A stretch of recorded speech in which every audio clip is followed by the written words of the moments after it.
Quand l'hémoglobine coule à flot, que le gore remplace les mots, le public ne cherche pas plus haut. Aujourd'hui, étudions Saw.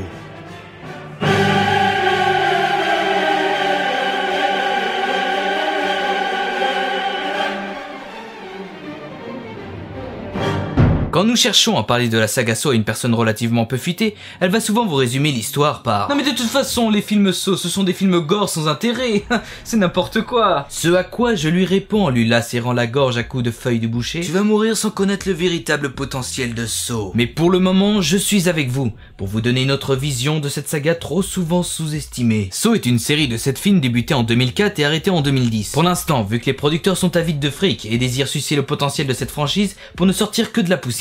Au départ réalisé par James Wan avant de passer par 3 autres réalisateurs, David Lynn Bossman pour Saw 2, 3 et 4, puis David Hockle pour le 5e volet, et pour enterrer la franchise, ce fut le tour de Kevin Grottert pour le 6 et 7. Je suis désolé si je n'ai pas bien prononcé le nom des 2 derniers réalisateurs, je n'ai pas fait Yes Man en seconde langue au collège. Alors que Saw 1 est resté un film culte, les autres films n'ont pas eu ce même privilège. Enfin, principalement à partir du 4e film selon moi. Car après un Saw 2 assez sympa mais sans plus, on enchaîne avec un Saw 3 assez dérangeant mais modulé de nombreux frissons et suspense. Et ça bon diable c'est bien. Alors certes, je le conçois, les films Saw sont réputés pour ces litres de sang, pour satisfaire un public avide d'hémoglobine à la limite du vampirisme, pour tester ses limites face à l'atrocité. On pourrait limite parler de voyeurisme malsain, voire pervers.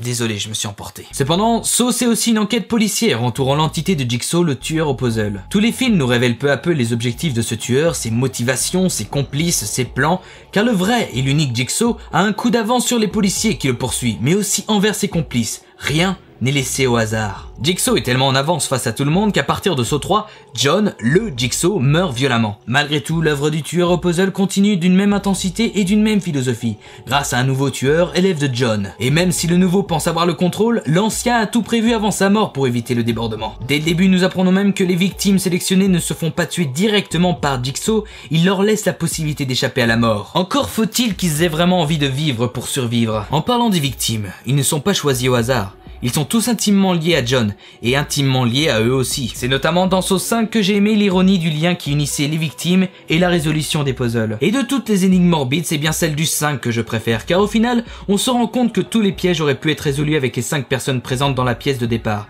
en coopérant un minimum. Au final, il ne se retrouve plus que 2 à moitié morts. Et ce genre d'énigmes, il y en a des tonnes, que ce soit dans l'intrigue policière ou dans le huis clos des victimes. Saw a donc différents tableaux dans un seul film. L'enquête policière dont j'en suis extrêmement friand, les énigmes sur la vie des victimes et leur survie, et le grand cabaret de Sherryman. Et si nous nous limitions uniquement au gore, les films n'ont rien pour eux. C'est notamment pour cela que les derniers Saw sont assez moyens contrairement à ses prédécesseurs, car les producteurs ont joué la carte de la facilité et ont opté pour le gore. Nous pouvons ajouter à tout cela une musique dantesque et terrifiante, jouant avec les instruments, saturant ici et là, rendant l'ambiance encore plus pesante et malsaine. Le thème de Saw, devenu célèbre et surexploité, est utilisé à la fin des films pour montrer que Jigsaw gagne toujours et conclut le film avec classe. Alors ne laissez pas Saw patauger dans le sang, et regardez-le attentivement. Le rouge n'est qu'une couleur, l'histoire a bien plus à raconter. Et n'oubliez pas,